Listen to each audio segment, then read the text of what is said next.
mais um ponto de luz. Eu costumo dizer que quando a gente é convidada para conversar na casa, é mais um ponto de luz, a gente também se torna trabalhador daquela casa, né? E eu fico muito feliz toda vez que sou convidada pela equipe aqui do Antônio de Pádua para servir a nossa missão e nós podermos dar a nossa pequena contribuição. Aqui ninguém sabe demais, estamos repartindo conhecimentos e a gente estuda para pontuar alguns trechos que a gente acha importantes serem falados e que nos fazem refletir. Hoje a casa me convidou para falar sobre esse assunto, arrependimento e expiação.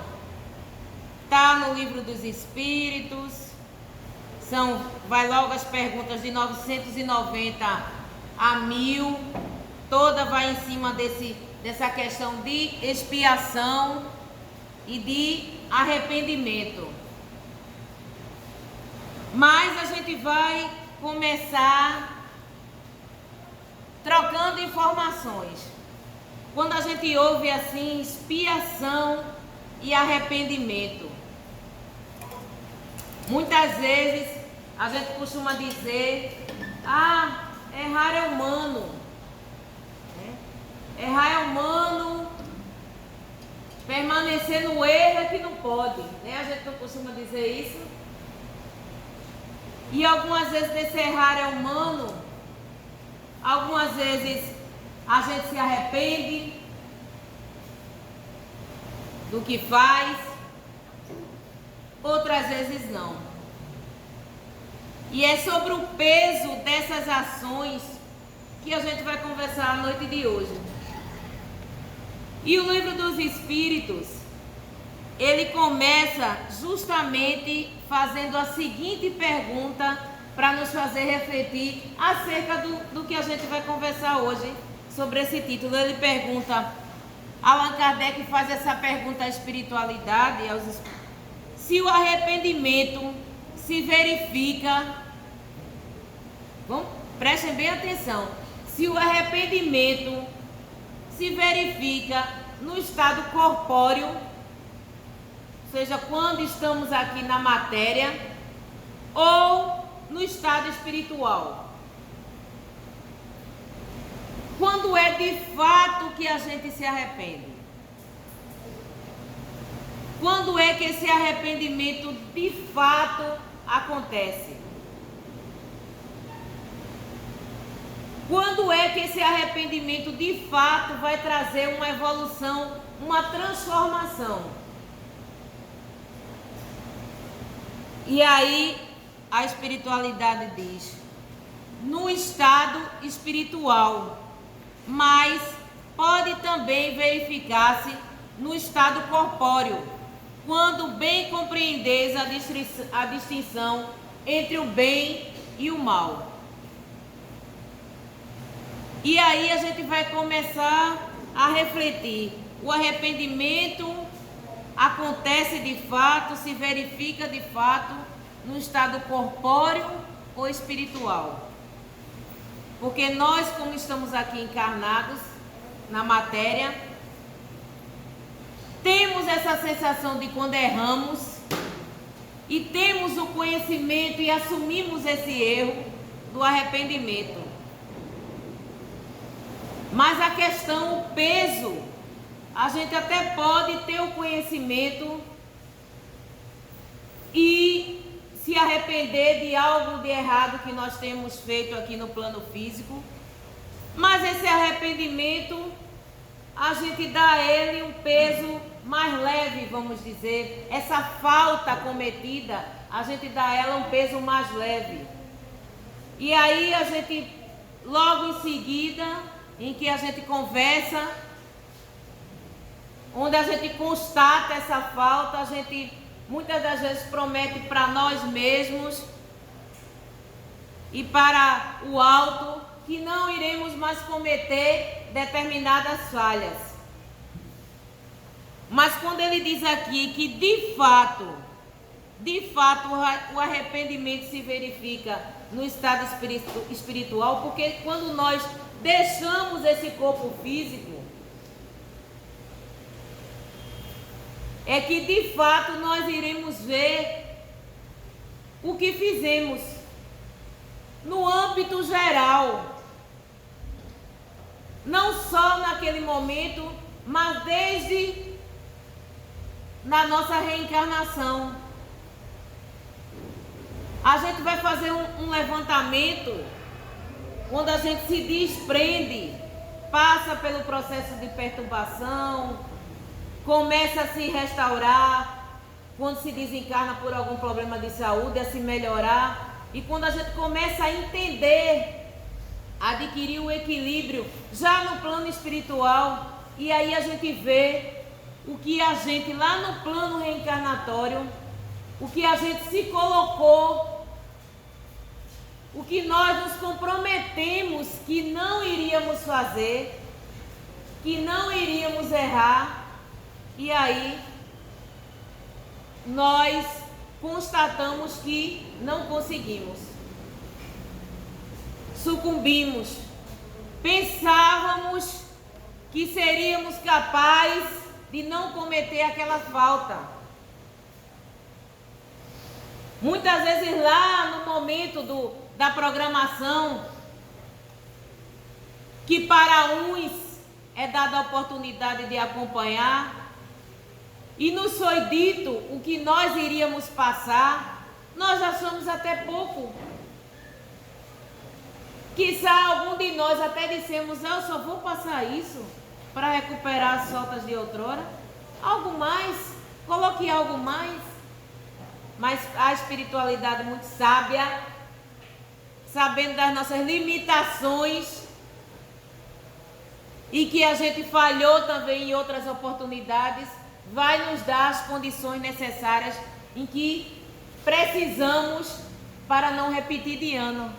Porque a espiritualidade não quer que a gente repita do ano, ela quer que a gente avance. Esse é o nosso compromisso inicial. E aí a gente reencarna, é dado o véu do esquecimento, os pais que vieram, as pessoas que nos cercam, que vieram como esse papel de orientadores e educadores, algumas vezes cumprem as suas missões, outras vezes não, porque a vida são feitas de escolhas. Tem muitos pais que chegam na casa espírita tristes porque seus filhos enveredaram por determinados caminhos que eles não queriam. Foram dadas todas as orientações para ele não ir para aquele determinado caminho, mas por opção, por escolha,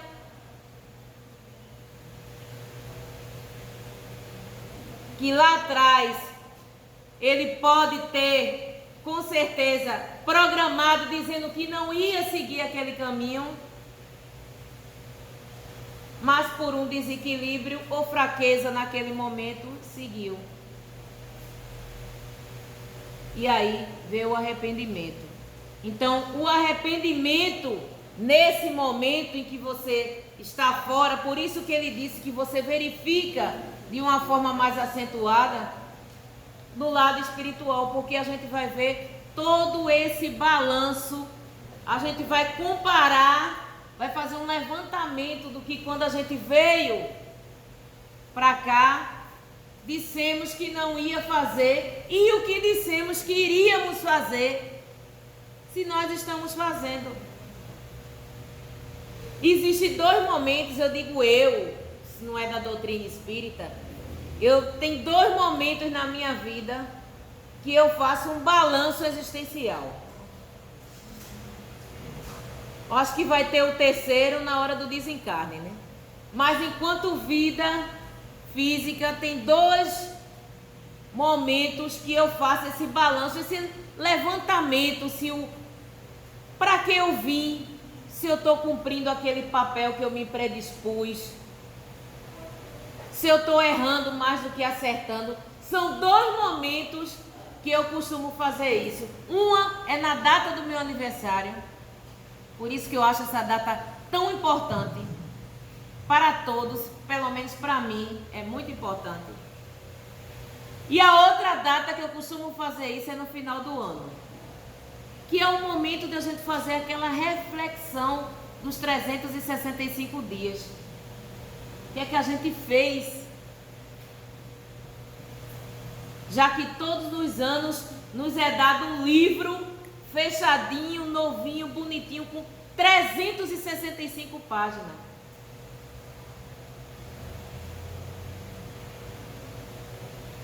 Em que a gente, Deus é tão bom, Pai justo, em que a gente tem até condições de consultar o livro anterior.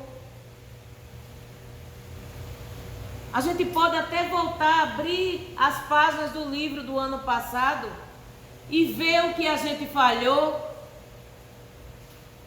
ver os caminhos, as escolhas que nós fizemos, para que nesse novo livro a gente também não vá por esse mesmo caminho. O que a gente já escreveu do dia 1 de janeiro até hoje, 1º de setembro, não pode ser apagado, mas pode ser consultado, para que do dia 2 de setembro em diante, até chegar ao final de dezembro, a gente não cometa os mesmos erros e a gente não venha a se arrepender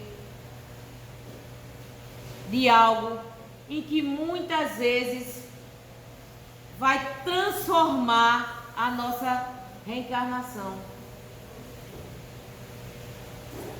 Depois, na pergunta 991, conversando ainda em cima do arrependimento, ele fala: qual é a consequência do arrependimento no estado espiritual? Qual é a consequência do arrependimento no seu estado espiritual? E a resposta da equipe espiritual: o desejo de uma nova reencarnação para se purificar. Imagine, você está no plano espiritual, você está arrependido das coisas em que estava programado, em que você mesmo disse que não ia fazer, mas fez.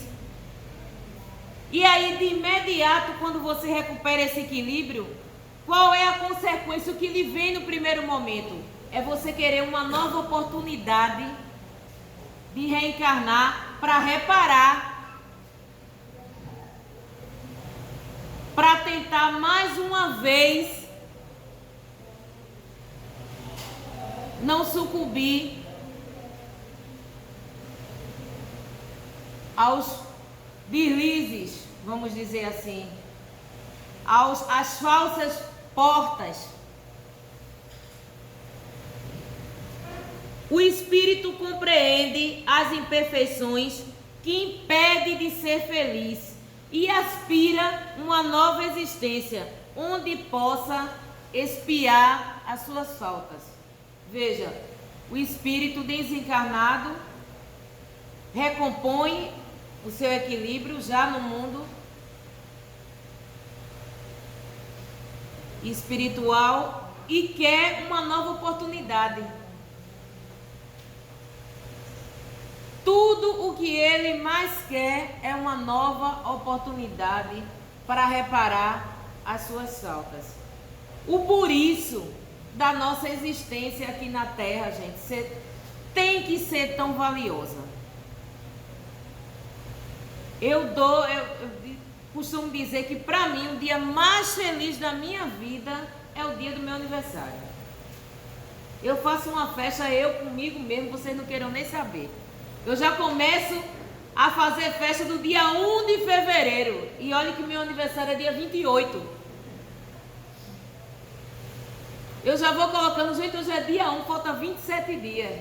Eu já vou fazendo a contagem, porque quantos irmãos estão querendo a oportunidade? No dia que eu reencarnei, estavam querendo a oportunidade de reencarnar. de reparar suas faltas. E por algum motivo ou outro, não tiveram naquele momento essa oportunidade, mas eu tive. Cometi as minhas falhas, cometi. Me arrependi, principalmente depois que a gente adquire o conhecimento. Porque uma coisa é você errar, fazer escolhas erradas quando você não tem o conhecimento. Mas quando você tem o conhecimento, não é que você se torne anjo, não. Mas a sua consciência começa a falar.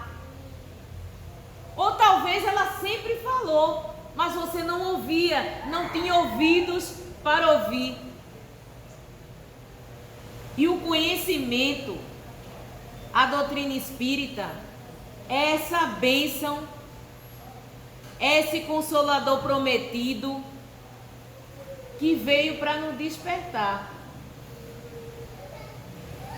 para nos mostrar o quanto antes, o quanto ainda dá tempo de consertar, de conciliar. Concilia-te com os teus enquanto ainda estás no caminho com eles, já disse Jesus. Então a pergunta 992, qual é a consequência? Veja, a gente viu a consequência do arrependimento na vida espiritual e agora a gente vai ver a consequência do arrependimento na matéria, na vida corpórea. Qual a consequência do arrependimento no estado corpóreo? E a resposta: adiantar-se ainda na vida presente, se houver tempo para a reparação das faltas, quando a consciência reprova e mostra uma perfeição, sempre nos mostra que podemos melhorar. Mas para chegarmos a esse ponto da consciência corpórea, se faz mística que a gente tenha entendido do nosso erro, da nossa falta. Porque nós somos muito bons em ser juízes, em acusar o outro, e a pena na falha do outro ser muito mais pesada do que quando a pena de quando a falta é nossa.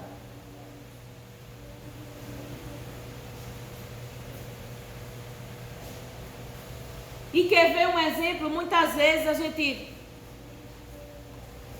se lastima ou conversa com alguém dizendo: meu Deus, eu não gostaria, eu não sei porque meu filho está com as posturas erradas, ele só mente, eu pego ele na mentira, é uma pessoa que não é confiável.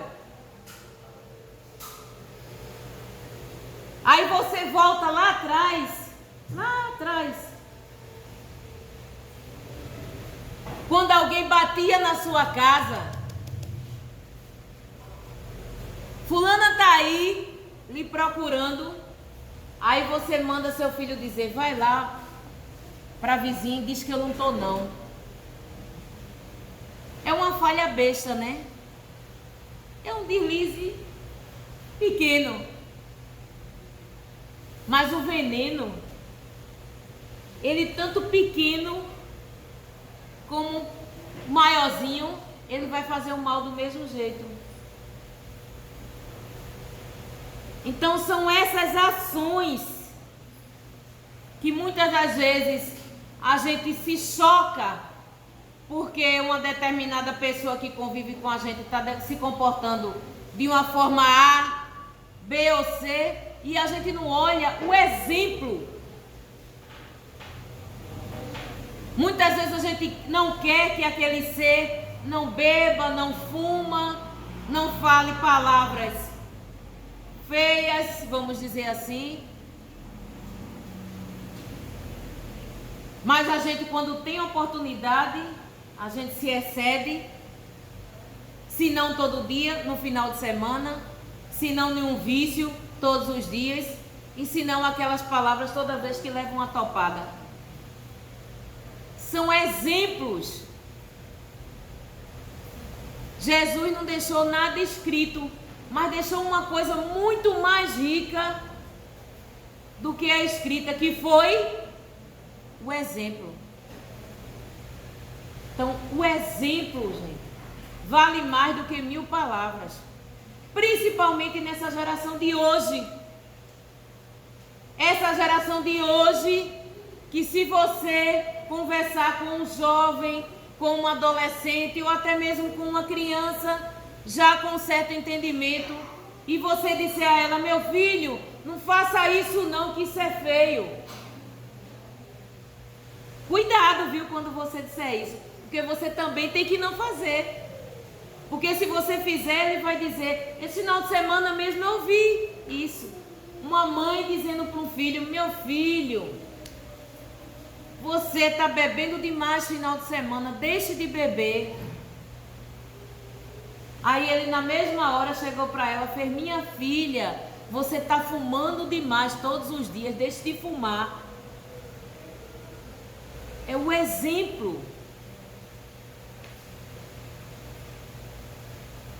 Muitas doenças que nós adquirimos são doenças psicossomáticas.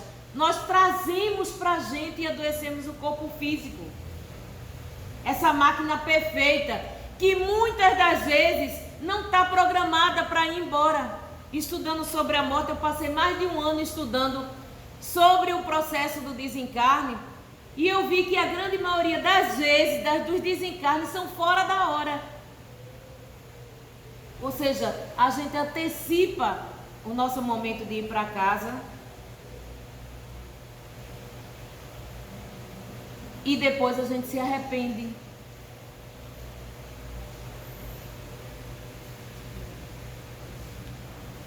A pergunta 993 ele coloca: não há homens que só possuem o instinto do mal, sendo inacessíveis ao arrependimento? Allan Kardec questiona, pergunta: se não há homens que possuem esse instinto do mal, mesmo aquelas pessoas má, de índole má, eles são inacessíveis ao arrependimento? E aí a resposta: já te disse que se deve progredir. Todos nós viemos para progredir sem cessar. Aquele que nesta vida só possui o instinto do mal, em outra terá o instinto do bem. E é para isso que renascemos muitas vezes, pois é necessário que todos avancem e atinjam o alvo, uns mais rápidos, outros de maneira mais demorada, segundo os seus desejos. Voltamos de novo às questões das escolhas. Então, mesmo aquele indivíduo em que tem uma condição de uma índole, de um instinto mau, mesmo que todo ele passe uma existência sem se arrepender do que fez, como nós estamos fadados à evolução, à progressão, num dado momento, numa nova reencarnação, ele vai vir com essa responsabilidade de fazer o bem, de ser uma pessoa melhor. Porque nós podemos até estacionar, mas não podemos voltar. Mas se nós estamos aqui, lá no projeto reencarnatório, nós viemos nessa missão, vamos dizer assim, né? Para nos melhorarmos nesse planeta de provas e expiações. Pedimos essa oportunidade. Dissemos que íamos conseguir. O que é que nós estamos fazendo? Nessas 2 épocas do ano que eu falei com você, eu faço essa reflexão no que a gente está fazendo. Essa pandemia, gente, ela nos veio para nos despertar. Resta saber se nós estamos aprendendo com as informações que vieram para ser dadas, para serem absorvidas e para que nós nos transformemos.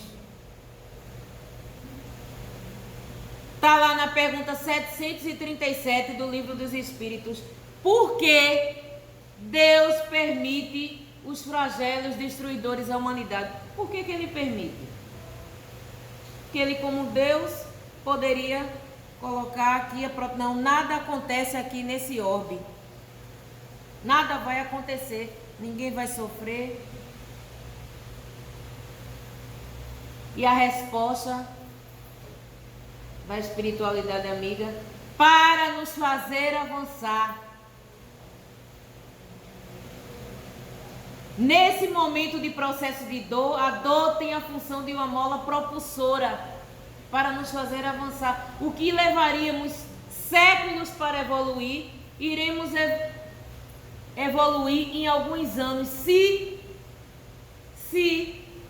aprendermos com as lições. E aí eu vos pergunto, nós aprendemos?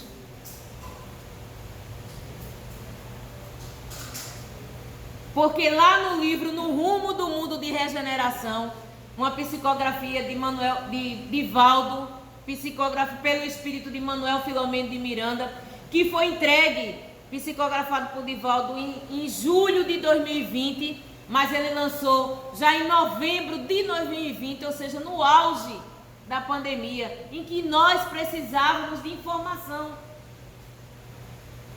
Precisávamos entender que nós estávamos vendo a pandemia aqui no plano físico, mas precisávamos saber o porquê daquilo tudo que está acontecendo. E nesse livro, gente, a gente vai ter toda essa visão. Quem ainda não teve a oportunidade de ler, leia, está na internet. Então, o que é que o Manuel Filomeno de Miranda narra? Que foi visto sobre a terra uma névoa, uma nuvem escura.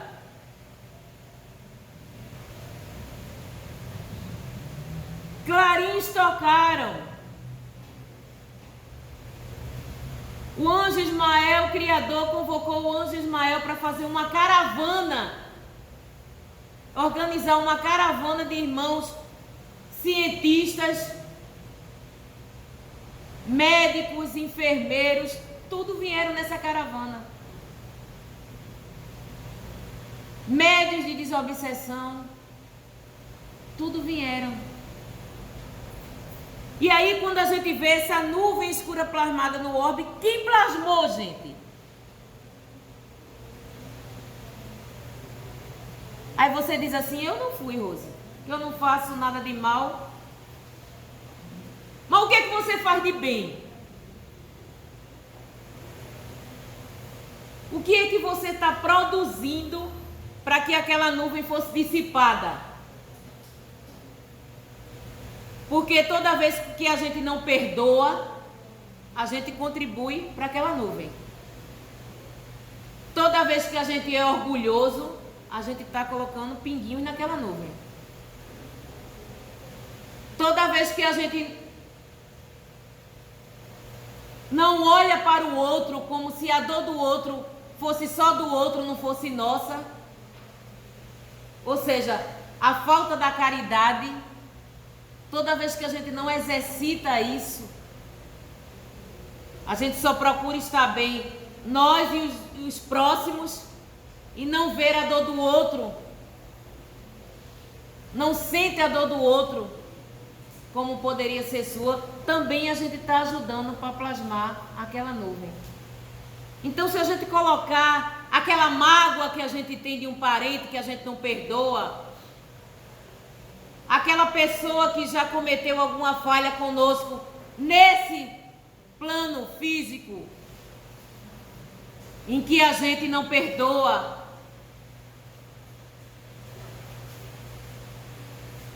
toda vez que a gente cometemos essas ações, nós estamos contribuindo para aquela névoa escura.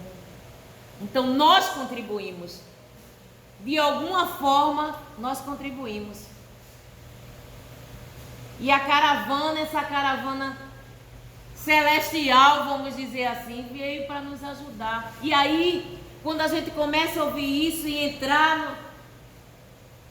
quando o livro começa a destrinchar com a riqueza de detalhes, a gente começa a entender o porquê da vacina ser feita tão rápido.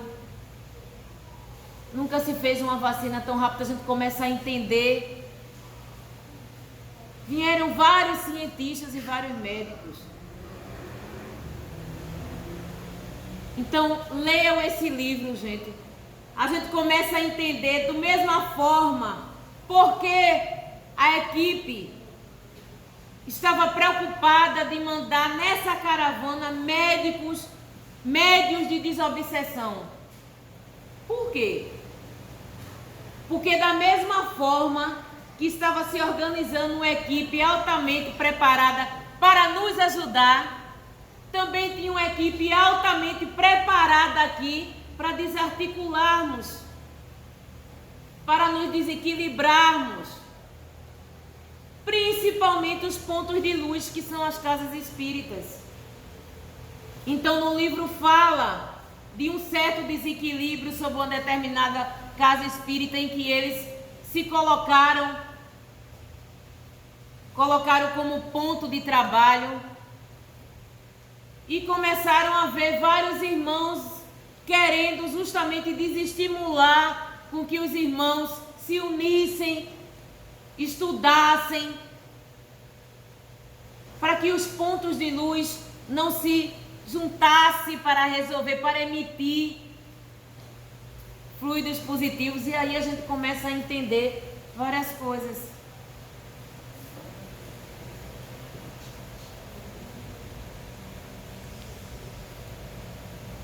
Na pergunta 738, só para fechar essa linha de raciocínio, quando Kardec pergunta na 737 por que Deus permite os flagelos destruidores à humanidade, e a gente já viu a resposta, e Kardec ainda querendo mais informação, ainda fechar essa ideia, Kardec pergunta se Deus não poderia nos fazer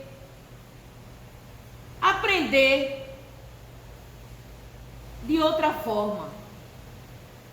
Se não existiria outra forma de nós aprendermos, se não pelos flagelos destruidores da humanidade, se não por tanta dor, mesmo sabendo que a dor nesse momento tem a tarefa de uma mola propulsora para nos fazer avançar. Mesmo assim, mas a dor dói. Então, se o Criador não teria outra forma de nos fazer avançar, e a resposta é: tem sim.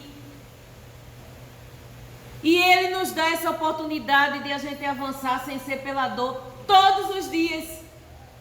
Todos os dias nós temos as escolhas novamente de seguirmos pelo caminho do bem ou pelo caminho do mal. Todos os dias Ele nos dá essa oportunidade. A questão é que porta nós estamos resolvendo passar. Tem até no livro Fonte Viva, a questão 172, está lá o título: Eu sou o caminho, Jesus. E Emmanuel, nesse texto, faz a gente refletir, nessa lição do 172 desse livro, faz a gente refletir quais são as portas que nós estamos abrindo. Quais são? A da facilidade, que não vai exigir tanto esforço, em que a gente vai passar mais rápido, mas aí a gente não vai ter o comprometimento de evoluir. Porque passar por essa porta estreita vai fazer com que a gente se renove, aprenda com as dores.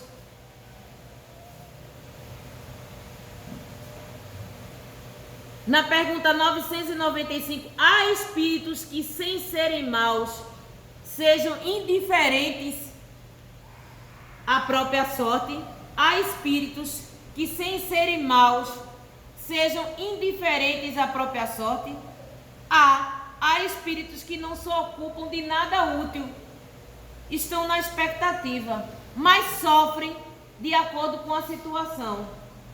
E como tudo deve haver um progresso, esse se manifesta pela dor. Ou seja, você não é mau, há espíritos que, sem serem maus, sejam indiferentes à própria sorte. É o teu negócio, eu não faço nada de mal, mas também eu não faço nada de bom. O que é que eu estou fazendo? Nós vínhamos falando muito antes da pandemia, em que a Terra estava passando por um processo de evolução, de renovação, em que tornaríamos pessoas propensas, chegaríamos a um momento em que estaríamos propensos em fazer mais o bem do que o mal. E essa sintonia nós demos o nome de regeneração, nessa condição de regeneração. E aí eu vos pergunto, desde que eu comecei a ouvir essa palavra regeneração, eu venho me perguntar do que é que eu tenho feito para esse processo de regeneração. Porque a regeneração, antes de ser macro, ela é individual. Para algumas pessoas, a regeneração já chegou. Já tem muita gente inconformada com a situação de dor nesse momento de pandemia, que se chamou muito mais atenção, que os invisíveis ficaram visíveis. Já tem muita gente que nessa condição começou a se doer com isso e começou a fazer algo para atenuar a dor do outro. Seja distribuindo uma sopa, seja distribuindo uma roupa, seja fazendo um trabalho solidário na rua, seja fazendo uma campanha do quilo, seja ouvindo. Estamos precisando de pessoas que ouçam. Tem tanta gente precisando falar e ser ouvida sem julgamento.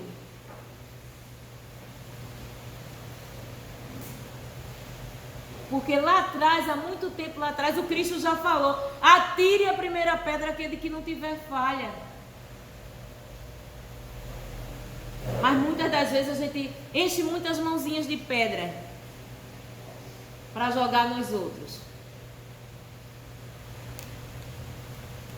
A 996 ele faz: desde que os espíritos veem o mal que resulta de suas imperfeições, como se explica que alguns agravem a sua posição e prolonguem o seu estado de inferioridade, praticando o mal como espíritos e desviando os homens da terra? Você veja, mesmo os espíritos, sabendo da sua condição de imperfeitos, que resulta esse mal de imperfeição, e mesmo assim eles ainda, como espírito fora da matéria, ainda incentivam os encarnados a fazerem o mal. Até aí a gente entende que é como foi a resposta: são os de arrependimento tardio que assim agem. O espírito que se arrepende pode se deixar novamente se arrastar no caminho do mal por outros espíritos ainda mais atrasados. Mas isso só acontece por quê? Porque nós damos a abertura. Porque nós sintonizamos. Se você não tem aquele desejo de fazer o mal ou de julgar o próximo, o irmão não vai sintonizar e influenciar você a tal ponto. Ou seja, mais uma vez as escolhas. Observem que a gente vai lá, vem cá, e a gente traz para nós a responsabilidade, a transformação interior, a velha reforma íntima. Muitas vezes a gente vem à casa espírita, esse ponto de luz maravilhoso. A grande maioria das vezes viemos pela dor, pelo arrependimento, pela vontade de reparar as nossas falhas. Aí a gente toma água fluidificada, assiste uma conversa legal, toma um passe ou uma harmonização em outras casas. Mas aí quando a gente sai daquela porta, ao invés de a gente transformar o homem velho, com base no conhecimento que a gente adquiriu aqui dentro, a gente se torna a mesma pessoa. Porque o que a gente absorve aqui é para colocar fora daquele portão. Porque aqui dentro é muito fácil. Eu costumo dizer que aqui dentro, se a gente pisar no pé de um irmão, a gente vai dizer, não, irmão. Se o irmão pisar no pé da gente, a gente vai dizer, não, irmão. Foi o meu pé que se posicionou na hora errada, que você ia passando e ficou embaixo. Mas eu quero ver quando você leva uma pisada de pé daquele portão para fora. Quando alguém tranca você no trânsito. São essas vivências peculiares do nosso dia a dia, que muitas das vezes a gente não percebe ou não se apercebe de quanto essa transformação é para ser colocada nesse momento, nesses momentos de dia a dia. E a pergunta 97 é: veem se os espíritos de notória inferioridade que são acessíveis aos bons sentimentos e às preces feitas em seu favor, como se explica que outros espíritos que nos pareciam mais esclarecidos revelam endurecimento e um certo cinismo a toda a prova? Ou seja, vê-se que alguns espíritos de notória inferioridade são sensíveis aos bons sentimentos, estão fragilizados.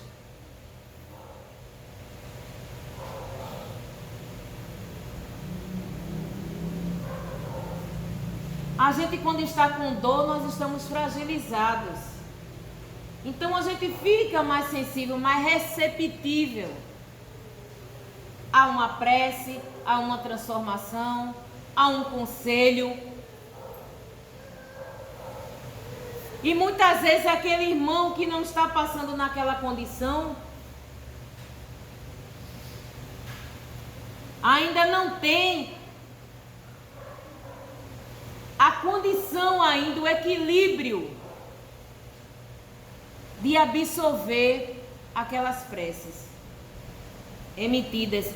Por isso que a resposta é assim: a prece só tem efeito em favor do espírito que se arrepende. Aquele que é impulsionado pelo orgulho se revolta contra Deus e persiste nos seus erros, exagerando-se ainda, como os fazem os infelizes, os espíritos infelizes, nada pode receber da prece e nada receberá até um dia em que uma luz de arrependimento o esclareça. E o arrependimento é de suma importância, gente. A consciência dos nossos erros. Eu acredito que muita gente deve ter lido o livro Nosso Lar ou visto o filme. Eu acredito. André Luiz passou 8 anos, diz a obra escrita. Mas a FEB já fez algumas emendas que não foram 8 anos. Por um erro de escrita, foi menos, foram 2. Mas seja lá que tenha sido 8 anos ou que tenha sido 2 anos, André Luiz passou bom tempo naquela região de sofrimento e de dor. E por quê? Porque ao invés de ele entender o porquê estava passando por aquilo, o porquê as pessoas estavam chamando ele de suicida, porque o entendimento que ele tinha de suicida era aquele ser que tira sua própria vida com um revólver, com uma faca, se joga. Ele não entendia que o suicídio vai muito além. Que muitas vezes nós nos autossabotamos.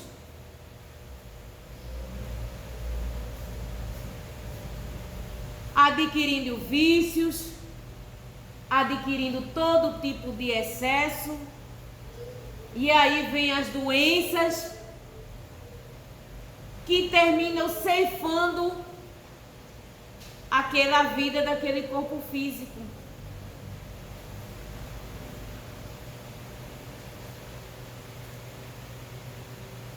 E aí Allan Kardec faz um comentário sobre isso.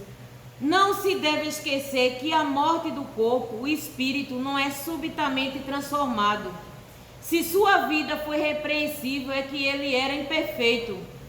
Ora, a morte não torna imediatamente perfeito. Ele pode persistir os seus erros, nas suas falsas opiniões, em seus preconceitos, até que seja esclarecido pelo estudo e pela reflexão e pelo sofrimento. A caravana de Maria voltando para o filme André Luiz, passava, de acordo com a mãe de André Luiz, intercedeu, pedia a caravana para passar sempre para poder ajudá-lo, mas ele não enxergava. E ele passou muito tempo sem enxergar a ajuda que passava por ele.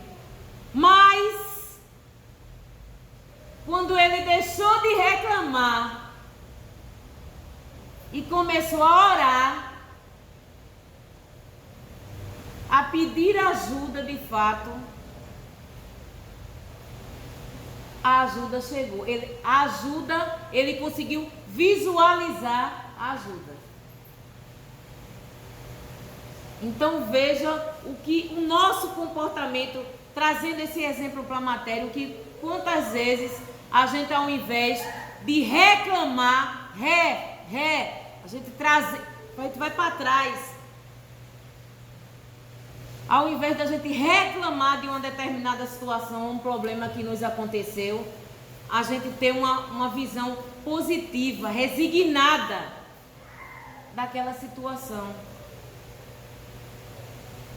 Eu estou passando, o problema se instalou, ok, tudo bem, o que é que eu vou fazer agora para sair dele?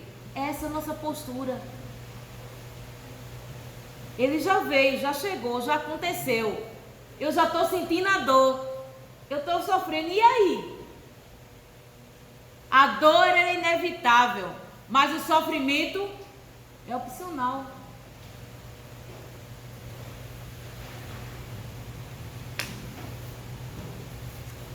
Tem um texto que eu trouxe maravilhoso, que eu gostaria de dividir com vocês sobre esse tema arrependimento. E ele diz assim, que a doutrina espírita, através do laborioso empenho das diversas categorias de espíritos de Allan Kardec, em sua obra O Céu e o Inferno, lá pelo capítulo 7, eles nos trazem o ponto do Código Penal da Vida Futura. Esse trecho ele é dividido em 33 itens que reforçam a justiça da lei de Deus, quando esclarece com profundidade que todos os nossos atos que prejudicam o outro e não foram alcançados pela lei dos homens enquanto encarnados, o serão pelo tribunal divino das nossas consciências, que fará que tudo, até o último centil, seja liquidado pelo seu fator. Com base nisso,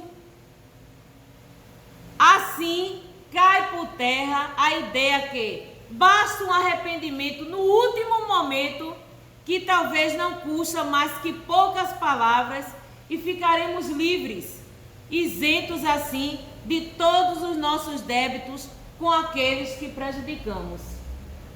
Cai por terra essa tese. Se nós passamos pelo tribunal dos homens e mesmo assim, se ainda tivermos até o último centil,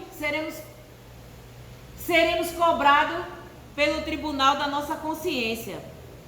Portanto, só a reencarnação nos facilita o entendimento e as múltiplas oportunidades que nós temos de resgatar.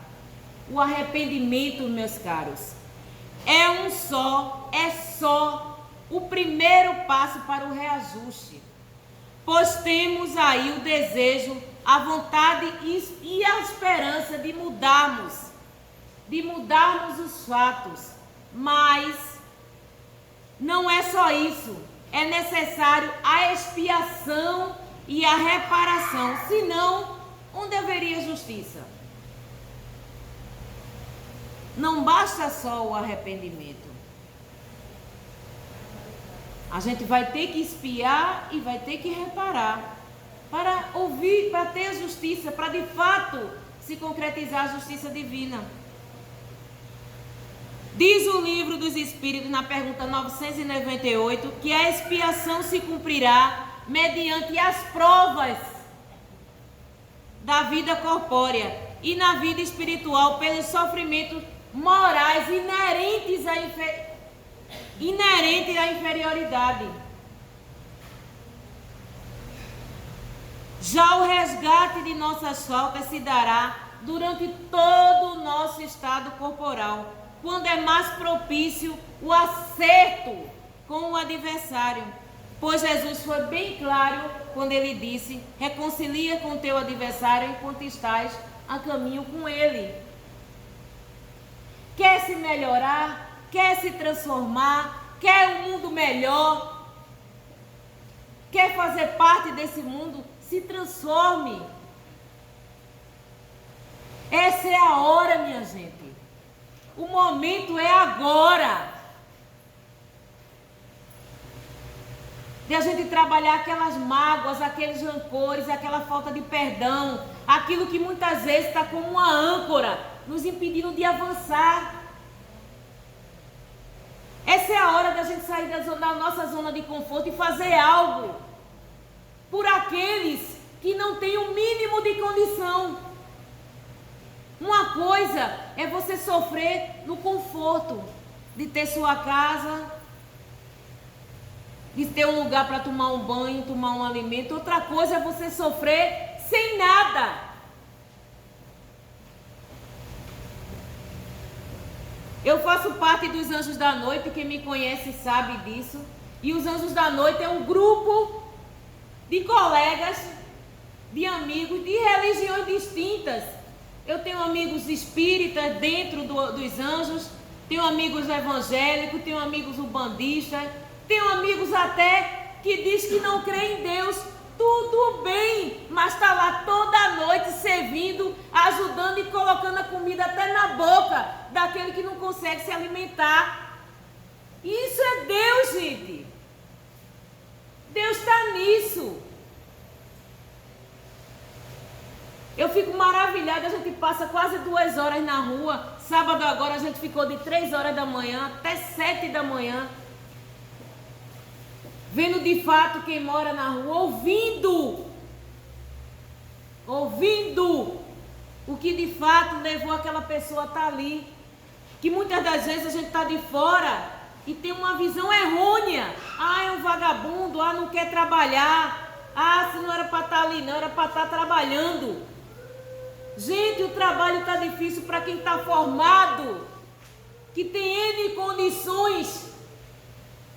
Imagine para quem não tem condição nenhuma e morando na rua, a credibilidade é zero.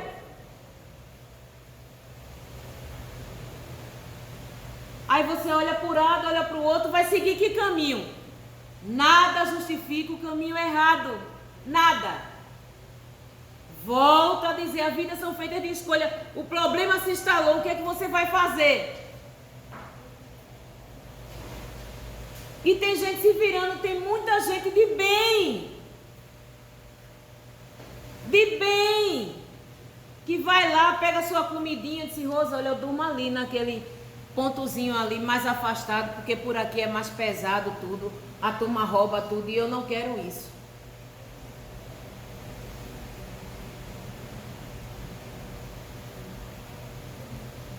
Tem gente de bem.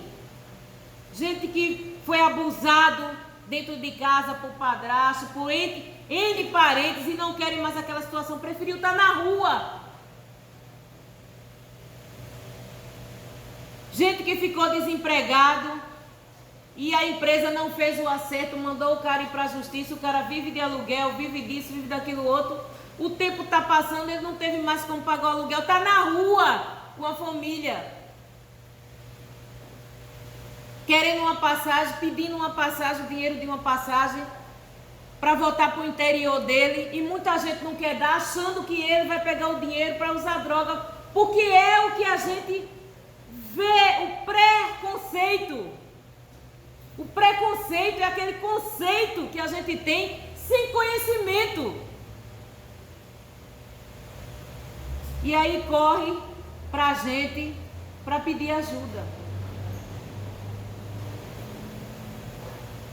E a gente não é rico, mais um pouquinho de um pouquinho de outro, um pouquinho de um, fulano que conhece o dono da empresa tal. A gente tem um amigo que é da empresa Asa Branca e falou com o dono da empresa e o dono da empresa conseguiu a passagem e a gente conseguiu o dinheiro para eles comer e ele foi embora para o interior.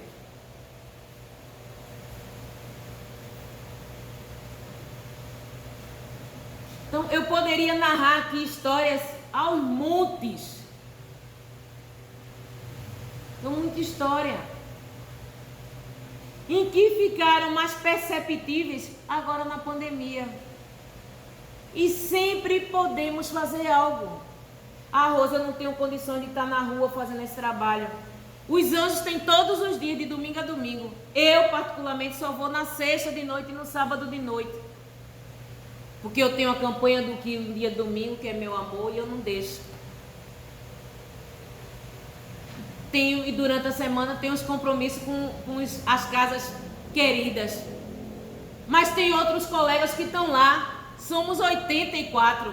Então cada dia tem uma turminha para servir, que sai dos seus trabalhos cansados, mas estão lá, felizes por ver aquela situação, não. Nem achando que Deus é injusto. Porque a doutrina espírita nos ensinou que Deus é bom, Pai e justo. Mas temos que cumprir até o último ceitil. A gente não pode correr. E cada um com as suas expiações. Às vezes você não tem a privação material, mas tem a privação emocional. Quantas e quantas pessoas deprimidas. Divaldo falou nesse semestre de 2022, não. No de 2021 ele falou online uma coisa que eu achei muito interessante, que ele disse que se a gente não cuidar da nossa casa mental, daqui para 2025, e olha que 2025 está ali. Nós teremos uma onda de pandemia, não, mas uma onda de suicida. Então está aqui. A gente tem que parar, se equilibrar, agradecer a Deus, abrir o olhinho de manhã, agradecer a Deus a oportunidade de estar vivo. Quantos que estão nos hospitais queriam abrir os olhinhos? E a gente abre. Tem dia que a gente chega lá de noite, o pessoal está vibrando. Rose, graças a Deus que vocês chegaram, que a gente não comeu ainda hoje.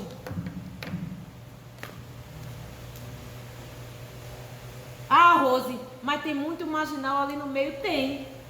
Tem gente que quando eu vou filmar, não para aparecer, que a gente tem que entender essa passagem, que uma mão direita não deu o que a esquerda, a gente tem que entender isso, que quando a gente filma, que quando a gente faz esse trabalho de divulgação, não é para aparecer quem está fazendo, mas é para vê se canaliza receptores, pessoas que ajudem, porque infelizmente o ser humano, ele tem que ver a dor do outro.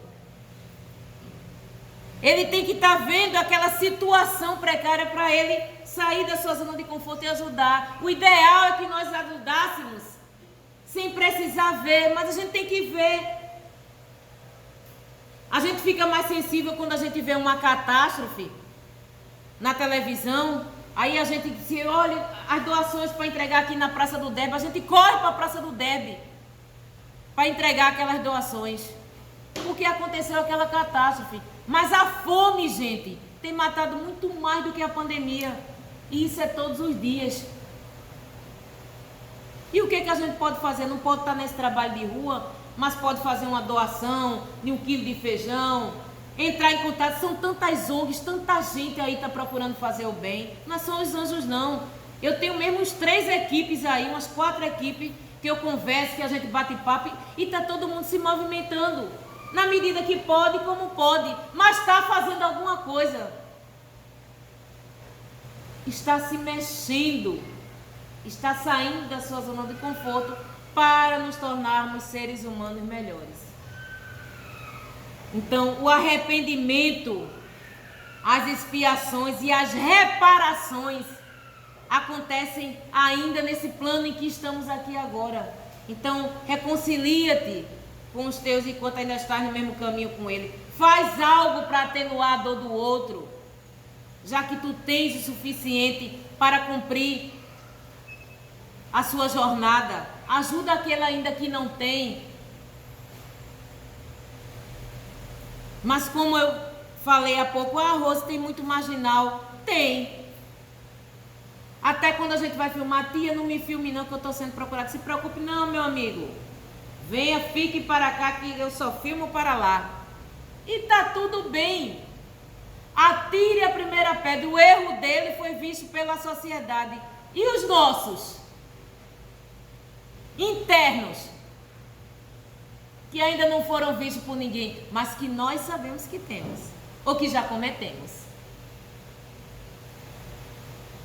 Então vamos refletir nessa noite de hoje. A minha função aqui não é mudar a concepção de ninguém, mas jogar a semente. Jogar a sementinha. Se uma plantinha já germinar na noite de hoje, para mim eu já dou como satisfeita. Então vamos agradecer a Deus todos os dias a oportunidade de servir, de estarmos aqui unidos e reunidos em nome do Senhor. E servir, gente, é a nossa missão. Que Deus nos abençoe hoje e sempre, assim seja.